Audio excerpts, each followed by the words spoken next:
There was a radio in every kitchen, every car, every child's bedroom back then, playing sweet melodies that concealed goodbyes no child was ready to hear.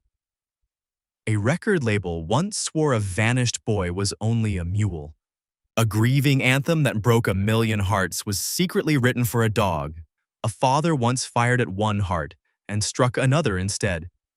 And somewhere in this countdown, one boy simply walks into a bedroom and disappears. Not even the songwriter will tell you what happened to him. These are not just songs. Tonight they belong to you again. Number 10. Shannon by Henry Gross, 1976. Hardly know what to say. Be honest. How many times did you sit by the radio as a kid, certain that somewhere out there, a little girl named Shannon had drowned and was never coming home? Henry Gross was touring with the Beach Boys in 1975 when Carl Wilson invited him home for lunch. Two hungry dogs beat them to the meal. Gross laughed it off, mentioned his own dog, a companion named Shannon. Carl went quiet. His dog carried the same name, and she'd been killed by a car only weeks earlier. Shannon is gone. A song that broke a million young hearts over a missing girl was never about a girl at all. It was written for a family dog, in under 20 minutes, barely a word crossed out. Producers Terry Cashman and Tommy West wrapped Gross's falsetto in waves of reverb that echoed the Beach Boys sound itself, as if the ocean was carrying Shannon away.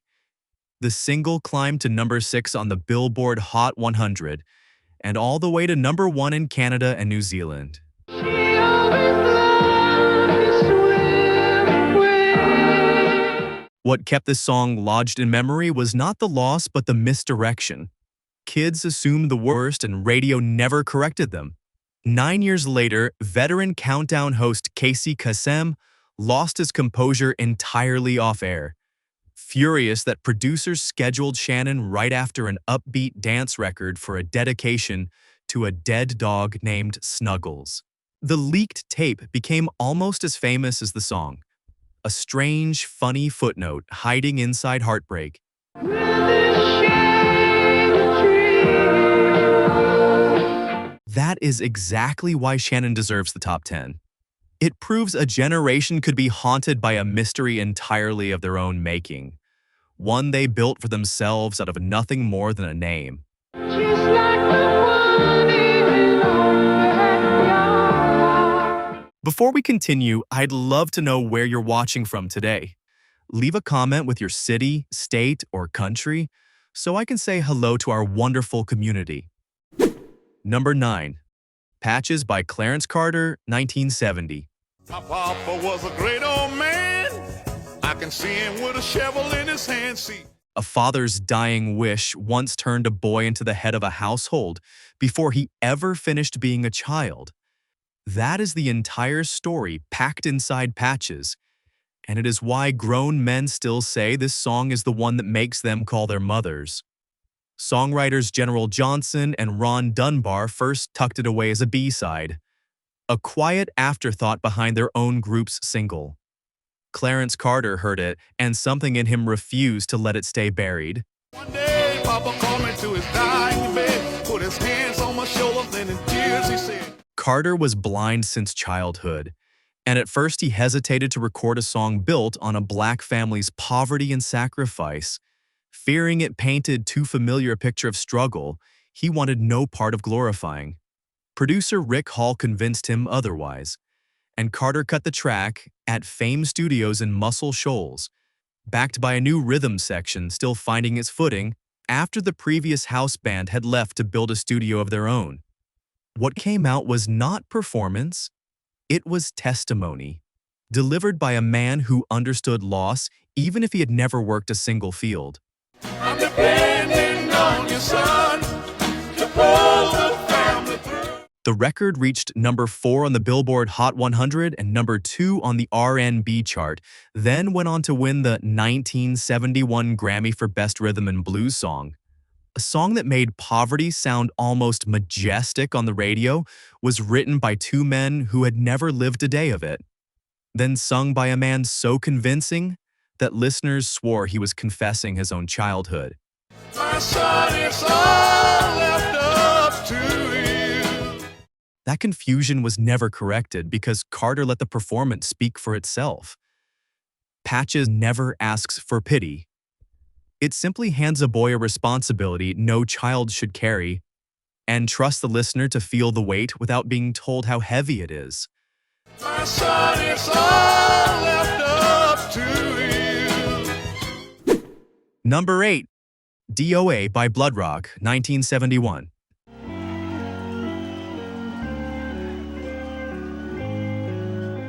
A heartbeat, a siren, and then a voice, barely conscious, describing the exact moment his own body is giving out. That is how DOA begins. And for an entire generation of kids listening late at night, it was the closest thing radio ever offered to actually dying. The song grew out of something guitarist Lee Pickens had witnessed firsthand at only 17 years old, watching a friend's small plane lift off, roll, and crash within seconds, right in front of him.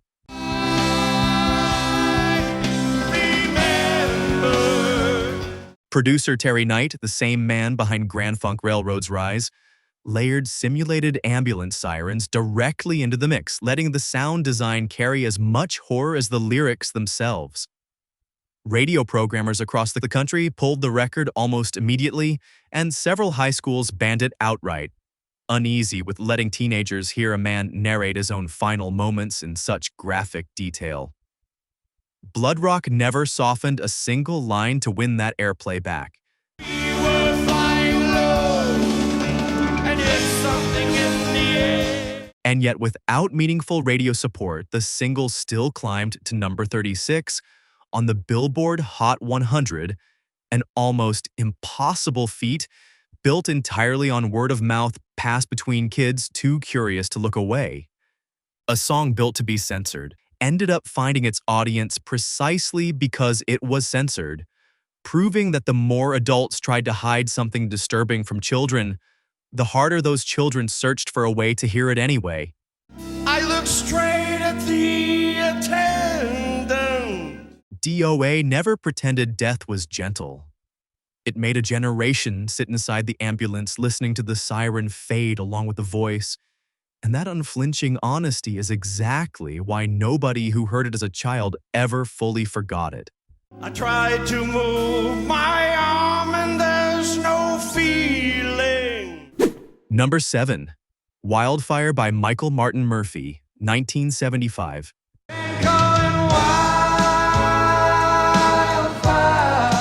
A young man falls asleep on a friend's apartment floor in California, exhausted from writing songs for someone else's album, and wakes with an entire ballad already finished inside his head. That is how Wildfire arrived, born from a dream Michael Murphy could never fully explain, one he traced back to a story his own grandfather once told him about a ghost horse roaming the plains. They say she died one winter. He pounded on his collaborator Larry Kanzler's door that same night, and together they finished the song in barely 2 or 3 hours. Yet the record sat untouched for 7 full years, admired by fellow Texas songwriters but considered out of step with the times. Producer Bob Johnston, fresh from working alongside Bob Dylan, finally captured that fragile piano arrangement in 1975, letting the melody breathe exactly the way it had first appeared in Murphy's sleep. 6 nights in a row. The single reached number 3 on the Billboard Hot 100 and number 1 on the Adult Contemporary chart, eventually selling more than 2 million copies and earning platinum certification. A tender piano ballad about a girl and her lost pony was Underneath, a story about a woman who freezes to death chasing an animal into a blizzard, then returns as a rider glimpsed forever crossing the winter sky. And on Wildfire. Wildfire never announces which song it actually is. It lets a lullaby melody carry a ghost story straight into your chest. And by the time you notice the chill, The piano has already convinced you it was only ever about love.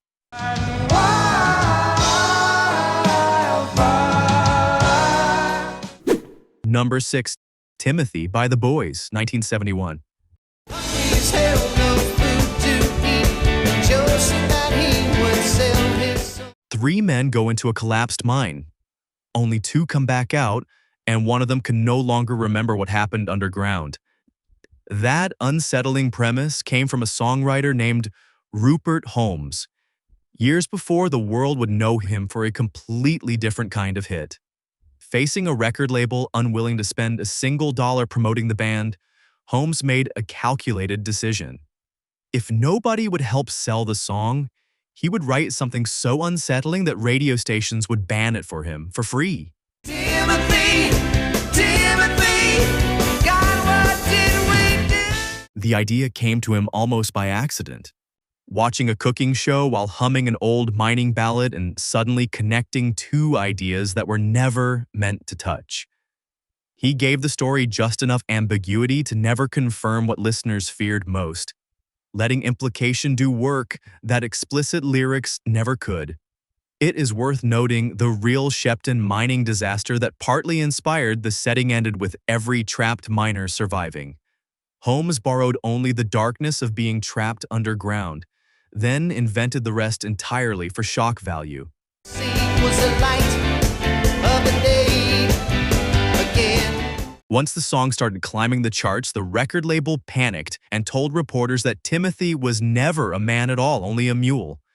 Holmes refused to let that lie stand, publicly confirming Timothy was human, and the controversy only pushed the single higher, eventually reaching number 17 on the Billboard Hot 100 despite bans across the country.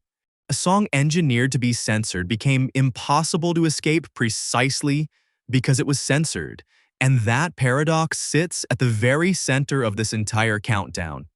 The more adults tried to protect children from a story, the more determined those children became to hear exactly what they were being protected from. Timothy, God, what don't I know? If you're still with me, leave a comment with the number 6. It's my little way of knowing we're enjoying this journey together. Number 5, Run Joey Run by David Geddes, 1975. Joey, run, Joey, run. A father raised a gun to kill his daughter's boyfriend. He hit his daughter instead. That single image is the entire engine behind Run Joey Run, a song built on teenage panic, parental rage, and a tragedy that unfolds in under 3 minutes. Songwriters Paul Vance and Jack Perricone crafted the story specifically for David Geddes, a singer-producer Perricone remembered from an earlier project and believed had exactly the right voice to carry this kind of doomed romance. The memory, the sound of Julie's cries. Vance produced the record himself, and in one striking personal touch, he had his own daughter Paula voice the desperate pleas of Julie throughout the track, a detail that gave the panic in her voice a raw, almost uncomfortable authenticity. The song belongs to a much older tradition of teenage tragedy records, story songs built entirely around young lives cut short, a genre that had mostly faded from the charts a decade earlier, before this single revived it without warning.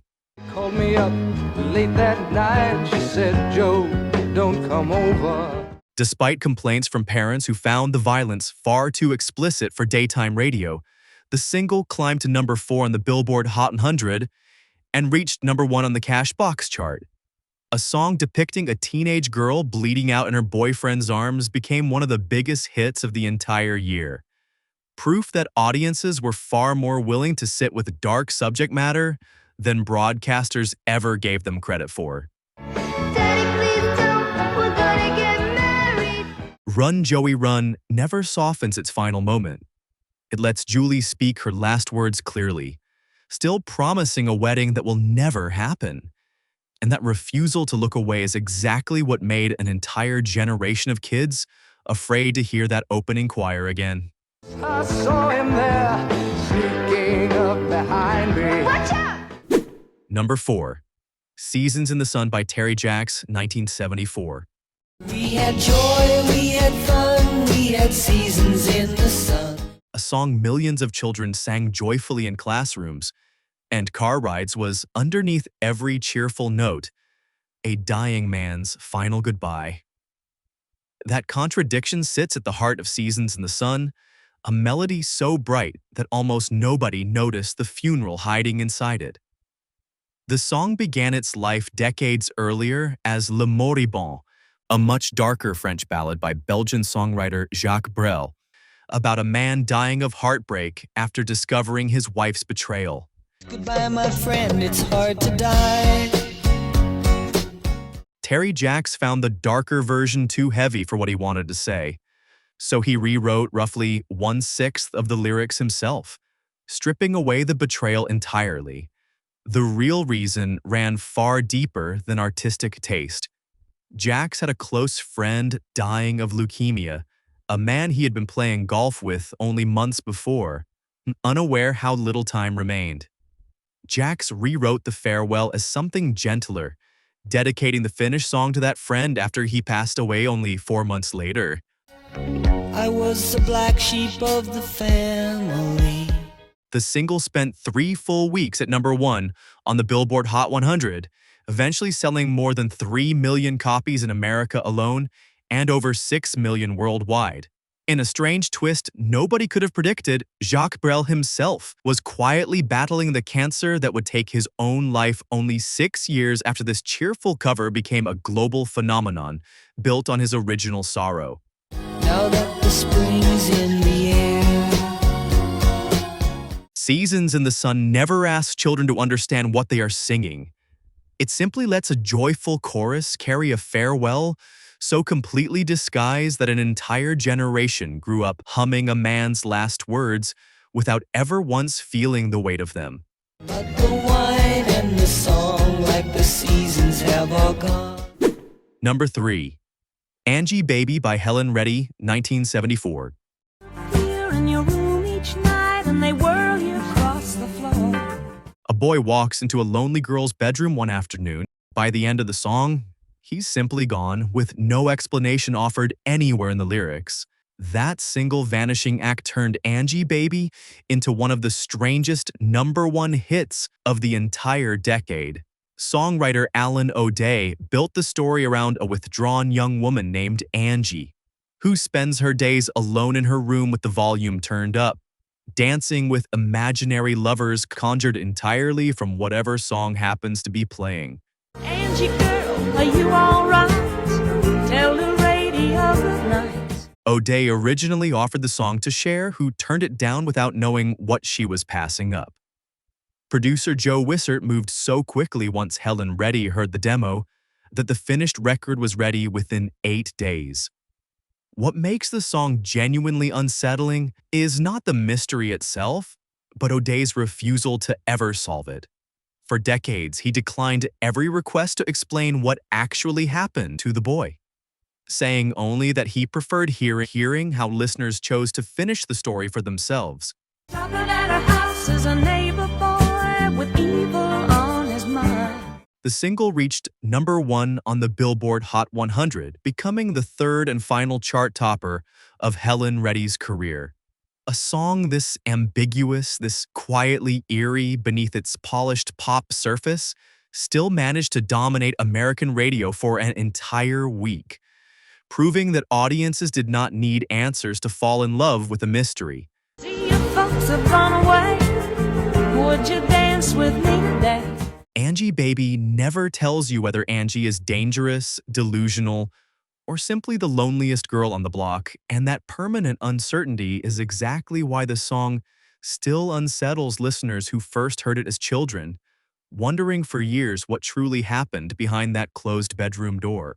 All alone once more, Angie baby. Number 2. The Wreck of the Edmund Fitzgerald by Gordon Lightfoot, 1976. The wires made a tattletale sound and a wave broke over the railing. 29 men sailed out onto Lake Superior on November 10, 1975, and not one of them ever came home. This is the only song in this entire countdown built on something that actually happened, and Gordon Lightfoot never let anyone forget it. He read about the disaster in a Newsweek article days after it occurred and felt the coverage was far too brief for a tragedy of this size, worried the world would simply move on and forget 29 names within a year. And the breakfast had to wait when the gales of November came slashing. As an experienced sailor himself who knew the Great Lakes intimately, Lightfoot spent weeks gathering every wire report and newspaper account he could find, determined to get the details right before setting a single word to melody. The finished song runs 478 words, barely 56 words longer than the very article that first moved him to write it, and its haunting opening line borrows almost directly from an old Chippewa legend about a lake that never gives up her dead. The captain wired in, he had water coming in, and the big ship and crew was in peril. The single reached number 2 on the Billboard Hot 100 and climbed all the way to number 1 in Canada. An extraordinary achievement for a 6-minute ballad with no traditional chorus at all. In the years that followed, Lightfoot went far beyond simply writing the song. He built lasting personal relationships with the families of the 29 crewmen, treating their loss not as subject matter to be set aside once the record stopped selling, but as a responsibility he carried for the rest of his life. Cook came on deck saying, fellas, it's too rough to feed you. The wreck of the Edmund Fitzgerald never needed embellishment to haunt a generation. The waves, the storm, and the silence on the radio after contact was lost were already more frightening than anything a songwriter could invent. And Lightfoot simply had the discipline to let the true story speak entirely for itself.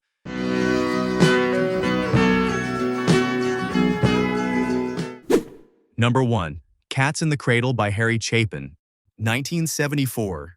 I knew it, and as he grew, he'd say, I'm gonna be like you. No murder, no shipwreck, no supernatural mystery at all. The most haunting song in this entire countdown is simply about time, and how quietly it slips away while we are busy telling ourselves we will make it up later. The lyrics began as a poem written by Harry Chapin's own wife, Sandy, inspired by watching her first husband's distant, unresolved relationship with his own father, a man who had spent 25 years as a busy Brooklyn's politician instead of a present parent. When you're coming home, Dad, I don't know when, but we'll get together then. Harry read the poem once and set it aside, unmoved. It was only after his son Josh was born that he picked it up again, suddenly seeing his own reflection inside every line his wife had written. He later admitted the song frightened him because he recognized himself in a father who always had planes to catch and bills to pay, promising quality time that kept getting pushed further into a future that never quite arrived. My son turned 10 just the other day. He said, thanks for the ball, Dad, come on, let's play. The single reached number 1 on the Billboard Hot 100, becoming the only chart-topping hit of Chapin's entire career. What makes this song outlast every other tragedy in this countdown is its ending. The son grows up promising he will be just like his father. And by the final verse, he has succeeded in exactly the way that breaks his father's heart, too busy with his own career and his own children to spare an afternoon for the man who once had no time for him. Oh, I said, not today, I got a lot to do. He said, that's okay. Cats in the Cradle never needed a villain, because the villain was simply a calendar nobody thought to slow down. It earns its place at the very top of this list, not because it frightened children the way the others did, but because those same children grew up, became parents themselves, and finally understood exactly why the song had never really let them go. When you're coming home, Dad, I don't know when, but we'll get together then. A dog mistaken for a drowned girl. A mule that was never a mule. A father's bullet finding the wrong heart. A boy who simply vanished and was never explained. 10 songs and not one of them let a child walk away unchanged. That is the strange gift of a haunted melody. It does not frighten us to hurt us. It teaches us early that beauty and heartbreak have always shared the same 3 minutes on the radio. If these songs moved you, wait until you hear what we have coming next. Some stories make this one look gentle. Keep this time machine running. Subscribe and tell us, which one of these 10 stayed with you the longest all these years later? Angie girl, are you alright? Tell the radio good night.